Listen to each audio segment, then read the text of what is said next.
नमस्कार. आज मी माझ्या पप्पांबद्दल काही शब्द बोलणार आहे. माझे पप्पा खूप प्रेमळ आणि मनमिळावू स्वभावाचे होते. ते माझ्यावर खूप प्रेम करायचे, मला खेळवायचे, गोष्टी सांगायचे, हसवायचे. त्यांच्यासोबत मला खूप आनंद वाटायचा. 1 ऑगस्ट 2025 वार शुक्रवार, वेळ सकाळी 11:15 दरम्यान ते मला शाळेत सोडून घरी आले आणि त्यांना इलेक्ट्रिक शॉक लागून माझे पप्पा आम्हाला दूर सोडून गेले. तो दिवस माझ्यासाठी आणि माझ्या कुटुंबासाठी खूप दुःखाचा होता. आजही मला पप्पांची खूप आठवण येते. मला त्यांचा हात धरून चालायचे होते, मला त्यांच्यासोबत खेळायचे होते. त्यांनी मला खूप चांगल्या गोष्टी शिकवल्या.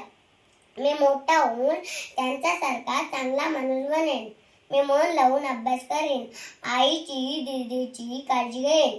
पप्पा, तुम्ही आमच्यात नाही, पण तुम्ही माझ्या नेहमी हृदयात राहाल. पप्पा, तुमचे प्रेम मी कधीच विसरणार नाही. देवाने तुमच्या आत्म्यात शांती द्यावी. मला माझ्या पप्पांचा खूप अभिमान आहे. तुमचा लाडका चेतू तुम्हाला खूप मिस करतो. पप्पा, तुमची जागा कोणीच घेऊ शकत नाही. पप्पा, तुम्ही केलेले संस्कार, तुमची इज्जत आणि तुमचं नाव जपत पुढे चालत राहील. जेव्हा जेव्हा मला एखादी गोष्ट मिळाली नाही तर मनात एकच विचार येतो, आज माझे पप्पा असते तर. एक दुःख मनात कायम राहिलं, आम्ही तुम्हाला वाचवू शकलो नाही.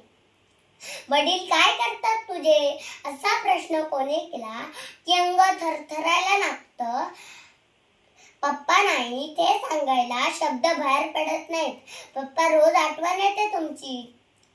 आणि मन आजही मन हळूच म्हणतं, परत या, परत या, परत या. आबाळ एवढं प्रेम देऊन अचानक दूर निघून गेलात. आयुष्यभर साथ देण्याचं वचन अर्धवट ठेवून गेलात. पप्पा, तुमची उणीव कधीच भरून निघणार नाही. जोपर्यंत श्वास आहे तोपर्यंत तुमची आठवण कधीच मिटणार नाही. तुमचा लाडका चेतन.